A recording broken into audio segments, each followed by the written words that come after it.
Welcome back to the World Unraveled. It has been 2 weeks now since I last broadcast live from Washington, D.C., where I attended the Principal's First Summit in the midst of interruption and disruption by the Proud Boys. And it was a great conference, a lot of just insightful takeaways on where we go from here and what we do next.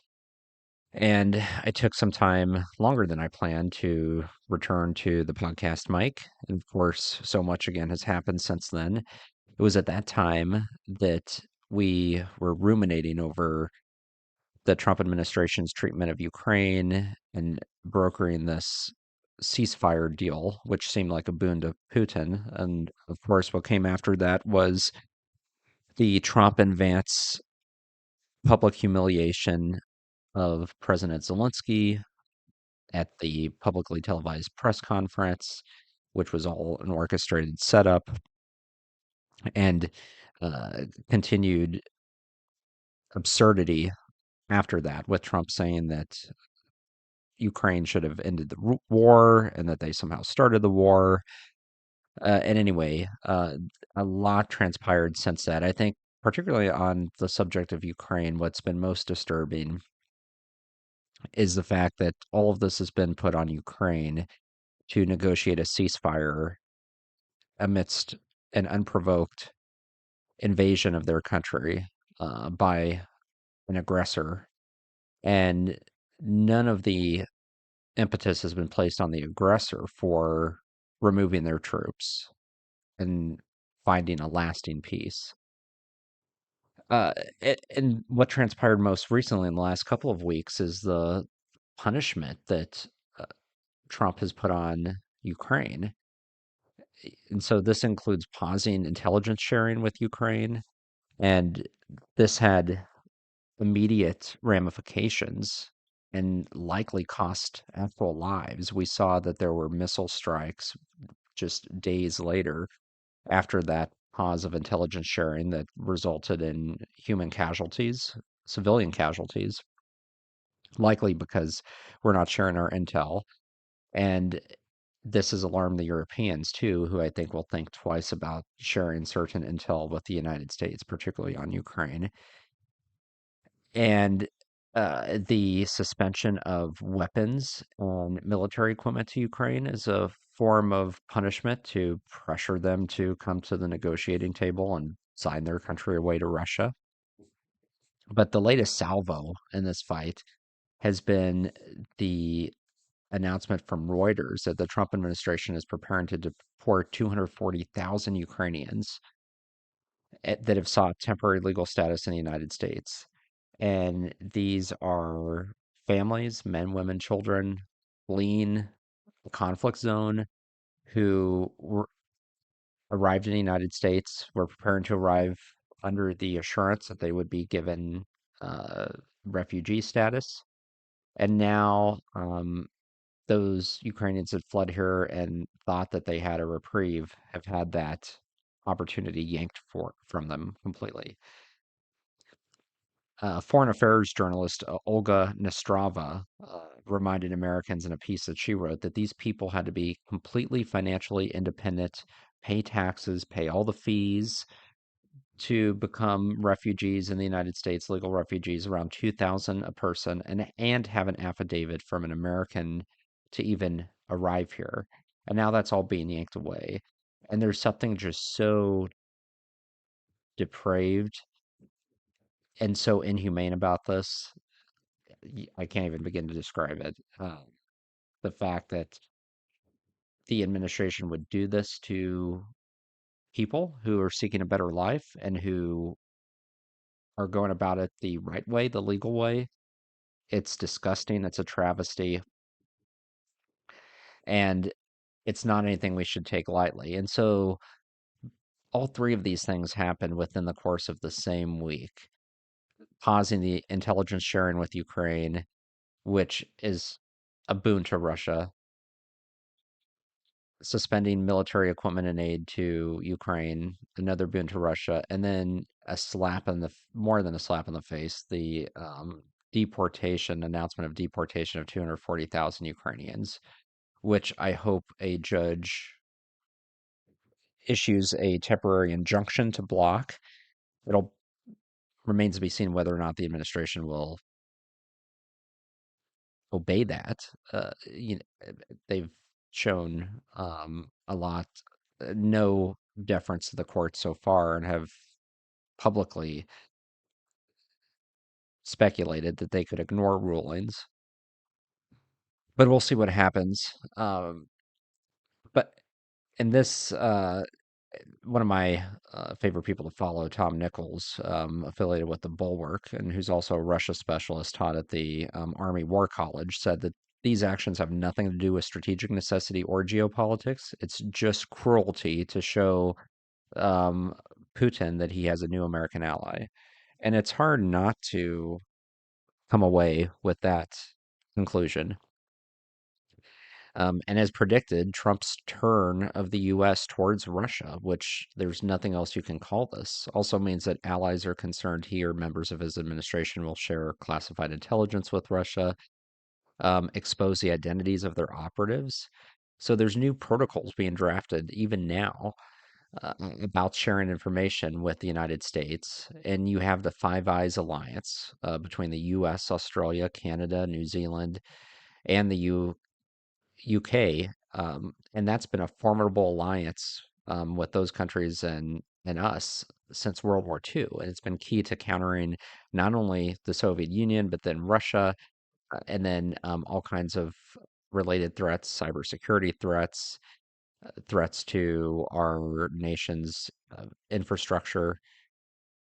And allied governments now are considering withholding information about intelligence and sources of analyses from us. And it's very well possible that the Five Eyes alliance becomes the Four Eyes, where the U.S. is excluded completely. So it's a very alarming situation, and i- there is going to be no positive from this because Ukraine is caught into a bind. After Trump's State of the Union, there's indication that they are going to agree to some type of mineral deal with the U.S. that they have been really bullied into. And, this the public dressing down of Zelensky for not being thankful enough. Oddly enough, this isn't a anomaly with this administration. It's a pattern. And, it's something you see with autocrats, show, come and with, your hand out and beg and, and thank us profusely for, the scraps that we give you. It's such a bizarre and weak position, frankly, for the United States to find itself in. Uh, we have never asked for thanks. We do and have been thanked by Ukraine numerous times and by Zelensky personally himself. He's done so on no less than 13 occasions publicly, including when he was in Pennsylvania last October at a munitions factory, thanking American workers and the United States more broadly for their support during this conflict. But the idea that somehow like our allies should just be constantly groveling and thanking us like that, it undermines who we are as supposedly as leader of the free world, and it just doesn't resemble American leadership and American moral authority that we have projected since World War II. But that is a pattern because most recently there was incident where the Polish foreign minister um, got into a spat on Twitter with Elon Musk, or I should say President Elon Musk, the unelected bureaucrat, world's richest man who's essentially running the White House. But what happened was Elon Musk picked a fight with him, and then JD Vance, I'm sorry, not JD Vance, Marco Rubio, or Secretary of State, who everybody had hoped would be a normie and has been nothing but um, a uh, a dog on a leash, has he basically echoed JD Vance, what JD Vance had said earlier in the press conference with Zelensky. So what happened was that Poland's foreign minister, Radosław Sikorski, had responded to Elon Musk on Twitter after Elon Musk had barked back at a self-identified MAGA fan who had criticized him for not treating Russia as the bad guy in this conflict. So Musk, as he's often prone to do, went on with this very egotistical, self-congratulating post about how his Starlink satellite program was crucial to Ukraine's defense. And he even speculated that he had, which he does, about the power of turning it off and the consequences that would have. And he talked about how he challenged Putin to one-on-one physical combat. And again, Elon Musk is all brag and bluster. I mean, he's not somebody who's courageous at all. But during the course of this, um, he, then went on with the pro Kremlin line about how this is all about peace, and anybody who doesn't support what Trump is doing is against peace and wants more people to die, apparently. So the Polish foreign minister Sikorski responded specifically to the claim that Starlink being turned off, reminding Musk that Poland's government has been paying 50 million a year for it, particularly paying for it for Ukraine. And let's not forget that Poland has taken in more than 500,000 Ukrainian refugees at this point. In fact, I think how many? I think it's been more than 500,000. Um, Oh, actually, yeah. Wow, I was way off on that number. More than 9 million refugees have been taken in by Poland since the start of the war in Ukraine in 2022. So Poland is a neighbor to Ukraine, and they have more than opened their doors. But Poland is paying 50 million a year for Starlink for Ukraine, and so Sikorski, the foreign minister, reminded Musk that uh, Poland would seek another satellite provider if SpaceX proved to be unreliable. And he said, quote, Starlinks for Ukraine are paid for by the Polish digitization ministry at the cost of 50 million per year. The ethics of threatening the victim of aggression apart. If SpaceX proves to be an unreliable partner, then we will be forced to look for other suppliers. And of course, that set off Musk, who responded with an insult, responding, um, be quiet, small man. You pay a tiny fraction of the cost, and there is no substitute for Starlink. And again, this is an unelected bureaucrat speaking on behalf of U.S. foreign policy and dressing down and berating another ally, this time Poland. And of course, this triggered a response from little Marco Rubio, who formerly, as up until you know, mid-year last year, May or June of last year, from the time he had been elected into the Senate in 2010, had been a staunch advocate of Ukraine's sovereignty and a had warned repeatedly against Russian belligerents and that they were a threat. But that all changed when Rubio decided he wanted a to be in Trump's cabinet or for VP, and of course he was named Secretary of State.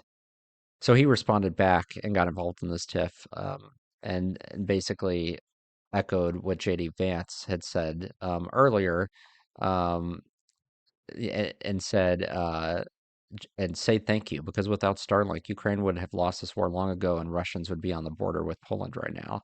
So again, it's that say thank you, say thank you. I mean, now to Poland, as if somehow our allies aren't already thanking us, and it's it's so embarrassing and so shameful.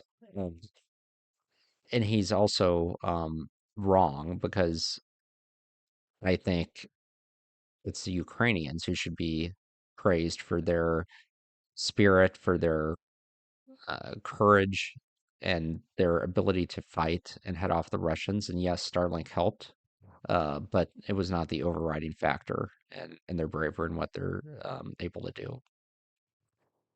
But again, this criticism of Poland, it's just one of many. I mean, this comes after J.D. Vance had made the stupid remark that about NATO going on its own, that, the UK hasn't fought a war in 50 years and doesn't know how to fight. And then he had to walk back those remarks. Clearly doesn't know about conflicts that UK troops had joined, since that time, fighting in Grenada, um, you know, uh, being stationed in smaller conflicts around the globe, helping immensely in the war in Afghanistan and Iraq. But it's again, it's a pattern with this administration, and that belligerence is going to continue. You had Trump during his State of the Union profess desire to take over Greenland and Panama. So those are both back on the forefront. And somebody should remind Donald Trump that Greenland, which is technically a autonomous territory of Denmark, um, that uh, they have started having protests in the streets against Trump, demanding that the United States assume control. They also just had national elections, and they're more, um, I would say, kind of center right, um, pro Denmark party won. But the entire political system in Greenland is united against American control. And so that is something that really binds them together. And I think, what's ridiculous is Denmark is an American, or, has been an American ally. They sent more troops to help us fight in Afghanistan per capita than any other country based on their size. They were one of the countries that were instrumental in invoking Article 5 of NATO um, in the aftermath of the 9/11 attacks. Saying that an attack on a member country is an attack on them all, and pledging solidarity and help and cooperation. And of course, none of that matters with somebody like Trump, who's a malignant narcissist and who basically is running a transactional presidency. So longstanding ties, partnerships, alliances, all those are trashed under this administration. But but yeah, there's a lot happening, right now. And it's interesting because you have leaders and former leaders that are speaking out in ways that we've never seen before. So Lech Walesa, who is the former president of Poland and the former leader of the Solidarity trade union movement in the 1980s, that helped crush communism, staged massive protests, particularly in Gdansk shipyard on the Baltic Sea in northern Poland, and was a catalyst for bringing down Soviet communism in Poland, triggering the larger collapse of communism with the fall of the Berlin Wall. Most people agree that, there were leaders like Ronald Reagan and Margaret Thatcher that played a heavy role in the pressure points against communism, which is all true.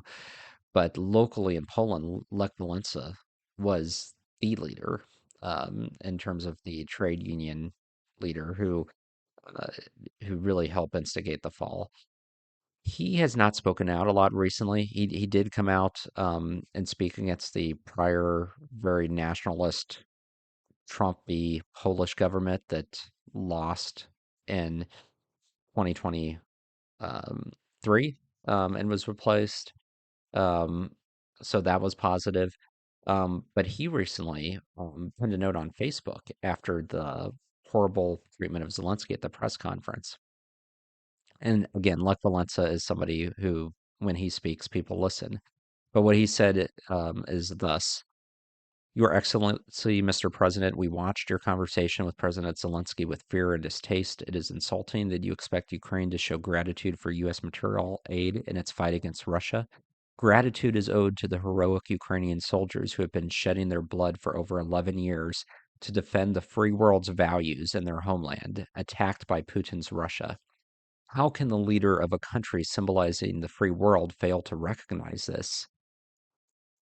The Oval Office atmosphere during your conversation reminded us of interrogations by the security services and communist courts. Back then, prosecutors told us they held all the power while we had none.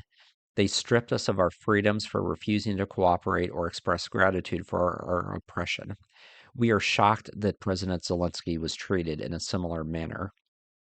History shows us that when the U.S. distanced itself from democratic values and its European allies, it ultimately endangered itself. Wilson understood this in 1917 when the U.S. joined World War I. Roosevelt knew it after Pearl Harbor in 1941, realizing that defending America meant fighting in both the Pacific and Europe. Without President Reagan and U.S. financial support, the Soviet Empire's collapse would not have been possible. Reagan called the USSR an empire of evil, and confronted it decisively. We won, and today his statue stands in Warsaw, facing the U.S. Embassy. Mr. President, military and financial aid cannot be equated with the bloodshed for Ukraine's independence and the freedom of Europe and the world. Human life is precious. Gratitude is due to those who sacrifice their blood and freedom, something self-evident to us, former political prisoners of the communist regime under Soviet Russia. We urge the U.S. to uphold the 1994 Budapest Memorandum, which established a direct obligation to defend Ukraine's borders in exchange for giving up nuclear weapons.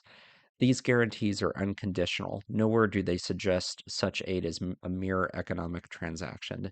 Signed, Lech Walesa, former political prisoner, Solidarity leader, President of Poland.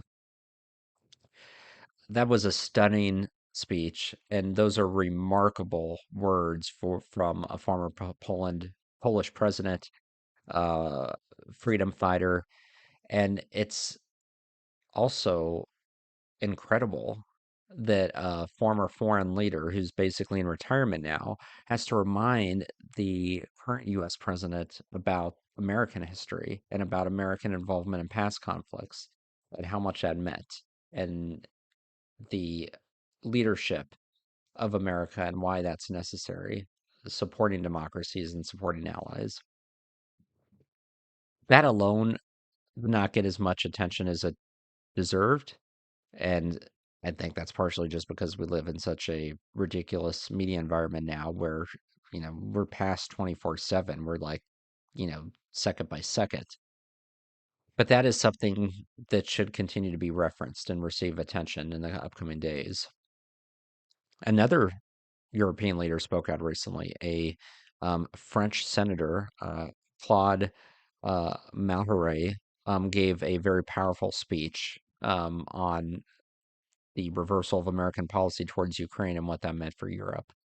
Uh, and he basically said, Europe, this is his speech that he gave to the National Assembly in Paris. Europe is at a crucial juncture of its history. The American shield is slipping away, Ukraine risks being abandoned, and Russia is being strengthened. Washington has become the court of Nero, an incendiary emperor, submissive courtiers, and a buffoon on ketamine tasked with purging the civil service. This is a tragedy for the free world, but it's first and foremost a tragedy for the United States.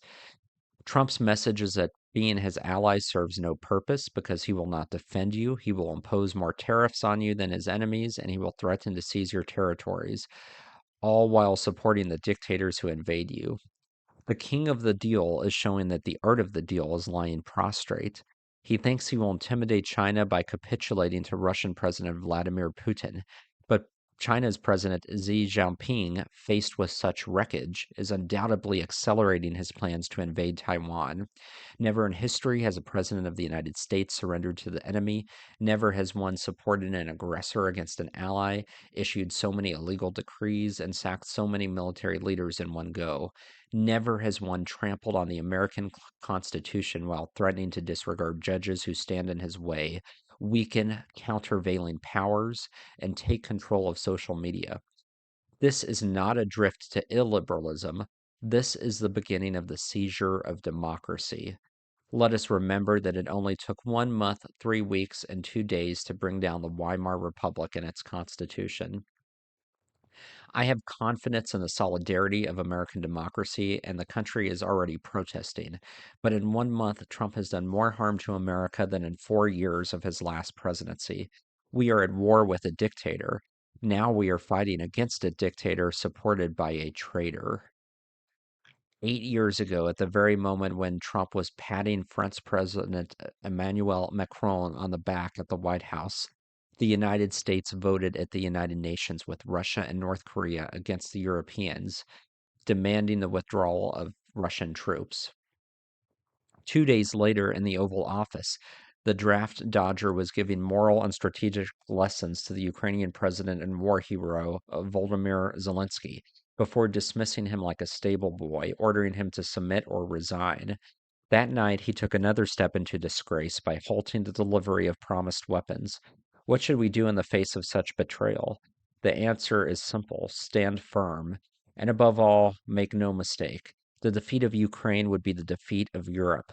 The Baltic states, Georgia, and Moldova are already on the list. Putin's goal is to return to the Yalta Agreement, where half the continent was ceded to Stalin. The countries of the global south are waiting for the outcome of the conflict to decide whether they should continue to respect Europe or whether they are now free to trample it. What Putin wants is the end of the world order the United States and its allies established 80 years ago, in which the first principle was the prohibition of acquiring territory by force. This idea is at the very foundation of the UN, where today Americans vote in favor of the aggressor and against the aggressed, because the Trumpian vision coincides with Putin's, a return to spheres of influence where great powers dictate the fate of small nations.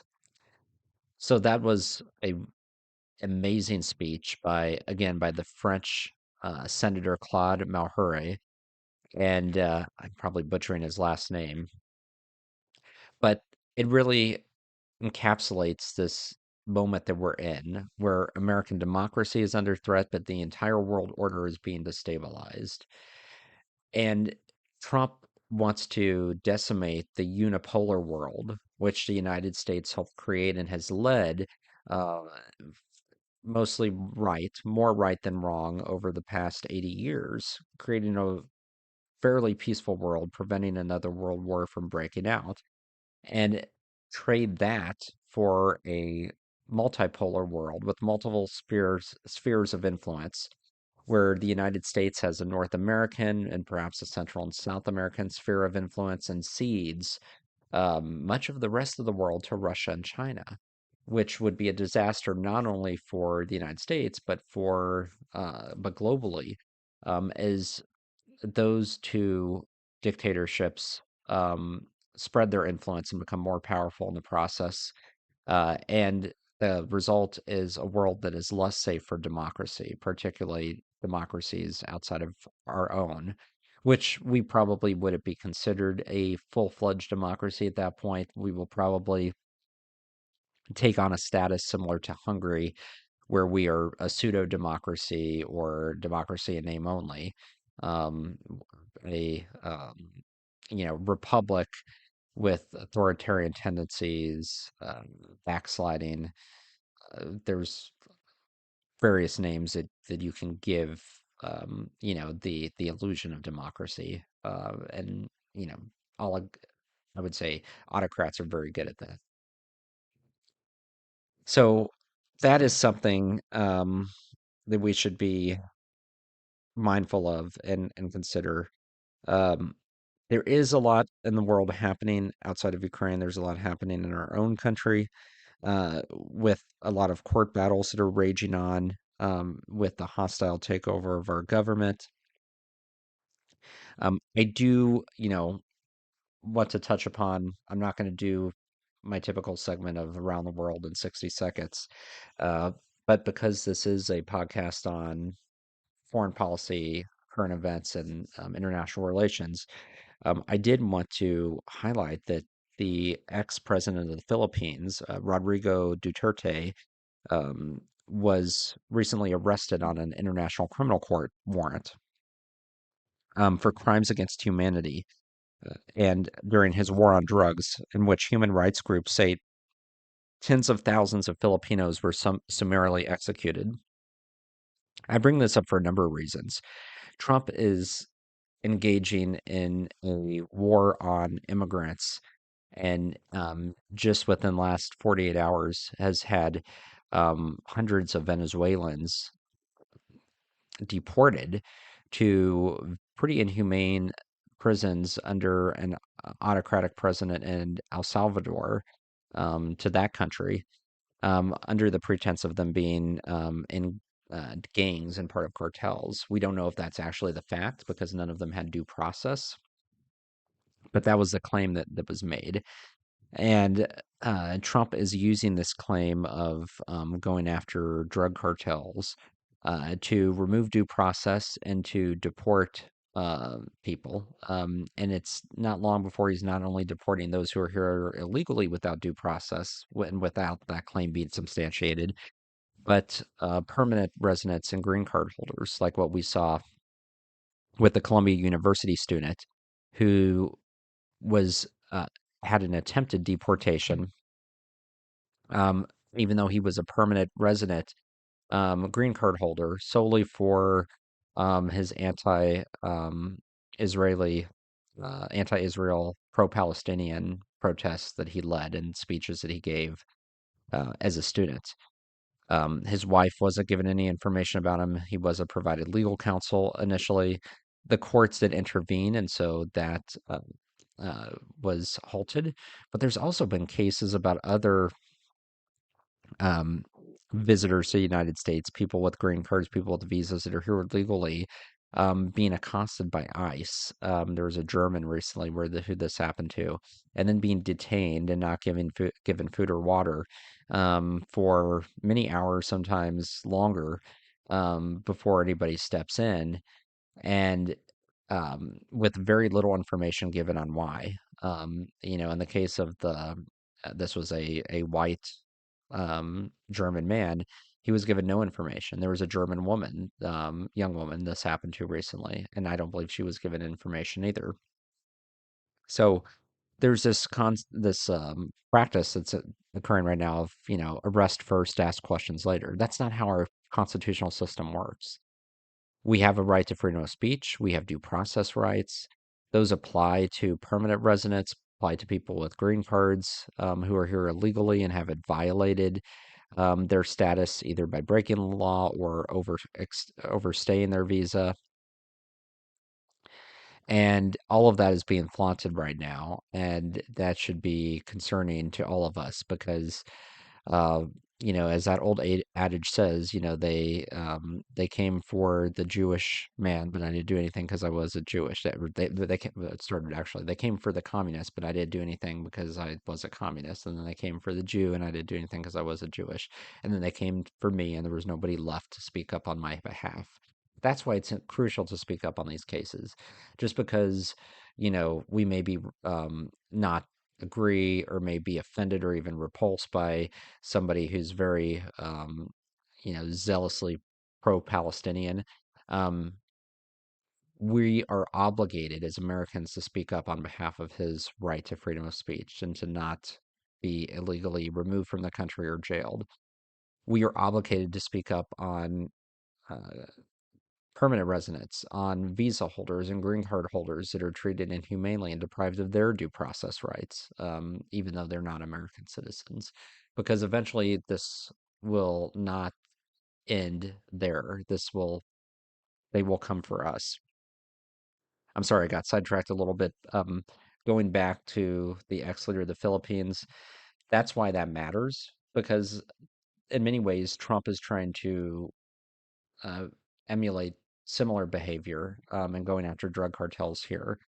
Trump himself has said that he thinks drug dealers should be executed, and we know from the past that Trump doesn't believe in due process necessarily. In the case of the Central Park Five, who were unjustly uh, convicted of rape and had that overturned of a woman in Central Park, Trump during that time still continued to support having them executed. and receiving the death penalty for a crime that they were um, absolved of and found to have not committed through DNA evidence. So that speaks to Trump's character, lack of character completely, lack of a moral core, but it also speaks to, I think, how he is going to use drug dealers as a pretense, similar to what autocrats do. They go after those in society that people revile the most under the concept of, well, they don't need their rights, like, and get people to rally behind the leader and depriving them of their rights. And it becomes a test case. And if it works, they then apply that to others in society, to their political opponents, to people that vote for the other party. And so then that line becomes blurred, and pretty soon you don't have a democracy anymore. So that's why all of this matters. But I think also, too, the International Criminal Court is an organization that the United States clearly does not want to be a part of, as they sever ties with all these international institutions. But they hold that the former president of the Philippines basically violated human rights and committed crimes against humanity. That is also what Putin has done. Putin has been drawn up on charges by the ICC for similar violations, committing crimes against humanity and being a war criminal. In a just world, Putin would be forced to resign or would have to leave office in disgrace and face a trial by the International Criminal Court. Unfortunately, that shows no likelihood of happening anytime soon, since there is no will in Russia by people with power to overthrow Putin. And so, unless the situation there changes fairly drastically, I think it's likely that he's going to be in power for a long time to come. Uh, so, yeah. Additionally, you have Ukraine, you have the deportations that are happening in this country at an alarming pace without due process. And you wonder if Americans are numb to all of this. Um, there was a really good article that I read. New York Times had it recently about commemorating because it's been this month, it's been 5 years since COVID, and it's hard to believe it's been that long, where the world just stopped essentially, and we all went through this collective trauma together. But people came out of it very differently, and there's a lot to be said that COVID broke us as a society. And this New York Times article analysis uh, um, they describe the different reactions to COVID and just how it led to larger mistrust in institutions and how it caused people to just, uh, I mean, not everybody, but segments of the population to become more individualistic at the expense of the health and safety of the masses, and to kind of turn a blind eye towards empathy for other people as people turned inward and only thought about themselves and their families directly. And that became a defining part of the anti-masking, anti-health regulations protest movement that gained steam, and how that became ingratiated as a not as a bug, but as a feature of the COVID reaction, along with the idea, well, the fact that everybody was forced to be online essentially because human interaction was limited. And Americans found their communities online, and those communities, in some cases, were very extreme. They were QAnon aligned, anti-health aligned, and they provided outlets for people, but also exposed them to information that was incorrect and radicalized them in a way that they probably wouldn't have been radicalized, if we weren't in the midst of a pandemic where they could go out and seek information directly from friends and family and neighbors and hear countervailing viewpoints. They did not hear that. And you don't hear that when you're in an online silo and the algorithms are feeding you content that reinforce what you've already read once or twice, so that you just have that constant reinforcement through all of the channels and platforms that you visit. It was highly destructive. And more than anything, it created a society now where people are unwilling to consider um, reality that doesn't square with the uh, choose your own reality adventure that they've created in their mind. And I say that because I think we've really entered a turning point in society. I don't know how to fix it. Um, I'm not nihilistic enough to believe that it can't be fixed. I think it can. Um, but it's not likely under the current administration, which is completely slashing funding for any type of combating of disinformation, because, of course, disinformation benefits them. But it's also, I think, incumbent upon all of us now to push back and have uncomfortable conversations with friends and family and relatives who believe certain things. Confront them online, confront them in person, do so from a vantage point of respect and trying to understand them and debate and discuss and also listen. But we have to have those conversations because if we don't, you're not going to change things and you're not going to undo the radicalization unless you directly engage with it and understand how it originated and where it comes from and ask thought-provoking questions to get people to think about their assumptions and these, quote unquote facts that they've been led to believe. Because if you can plant the seed of doubt or the seed of critical thinking, maybe I should go look at a different source. Maybe I should consider an alternative. That's all it does. All it can take in some cases to get people to open up. By no means will everybody be receptive, and by no means are you going to change society overnight, but um, we're still coming out of this collective COVID nightmare, and we still haven't fully recovered. But one way we can start to undo the damage is conversations with those around us. Uh, and that's how we essentially beat back the algorithms. Because online, there is no alternative to the algorithms at the moment, and the tech oligarchs are ascendant, but they have no control over your personal interactions with people. And that's more than just sending them an article or a clip from the news, which is great. That's also including your own commentary and perspective. That's, being able to gently nudge and push them to considering something different. Uh, so before I sign off, I want to leave you. I've been rewatching Parks and Rec, which is one of my favorite shows from the early aughts, along with The Office. I love those television shows that are shot documentary style, where the actors break the third wall and talk directly to the camera, to the audience. The Office pioneered that. Is still like one of my all-time favorites, with a close follow by Parks and Rec and Amy Poehler playing the lovable, indomitable um, uh, titular character of that show, Leslie Knope, who's deputy director of the Pawnee, Indiana Parks Department.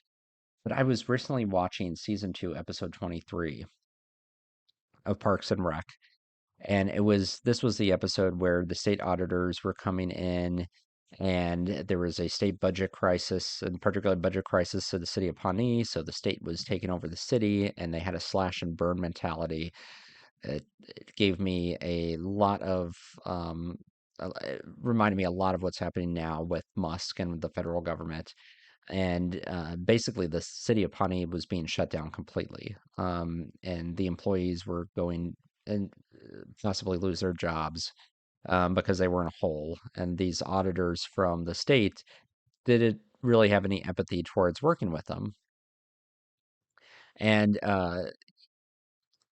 the whole there was a conversation that Leslie has with her boss, Ron Swanson, the parks director, who is a libertarian and anti-government guy, but also very lovable and somebody who at his heart and core cares about what Leslie is doing, her optimism, her um, just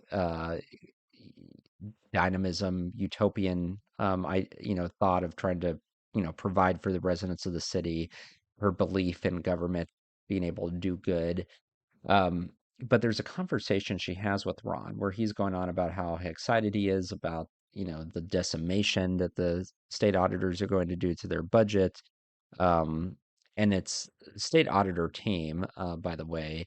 Rob Lowe is the quirky head of the team, and then I'm blanking out on the guy who's his assistant underling, who becomes a very seminal character within the series after season two. But they're at the heart of this. And so Leslie Knope is having a conversation with her boss, Ron, because she's devastated, doesn't know how to react to this. And he's going on about this idea that government is diseased. We have to nip it in the bud. Um, and Leslie has a quote. She, turns it back on him and she's like, that's what government does, Ron. It provides services. Because he talks about how, there's too much and they have to cut everything. And she's like, that's what government does, Ron. It provides services. They're going to try to eliminate everything that we do. We got to fight these guys. And Ron says they were sent by the governor. They outrank everyone. There's no fight here. And Leslie responds, you're right, Ron. I'm not going to fight them, except that I am. And she proceeds to fight them. And I think that moment, that conversation really resonated with me just in regard to our current moment. And again, if you want to rewatch Parks and Rec with me, this was season two, episode 23. Because Leslie Knope in her tiny city of Pawnee, Indiana, was facing a similar existential crisis like the United States is facing from Elon Musk right now, basically having their entire government eliminated and essential services. And she stepped in to remind those around her who were, demoralized, didn't know what to do, or in some cases seemed supportive of the idea that, you just let it crash and burn. And she's like, you know, there's a human aspect to what we do and what we provide. We provide services, and they're trying to eliminate everything we're going to do. And when she's told that you can't fight the governor, they outrank us. And she's like, no, I am going to fight. Like, that's what we're here to do. We're going to fight. So I saw that as a encouragement and a pep talk for the fight ahead for us. We have to keep fighting. There's no alternative. Um, and one way we fight is by not backing down, like Minority Leader Schumer did, and throwing his House colleagues under the bus. You do not do that, and I hope he pays politically for that.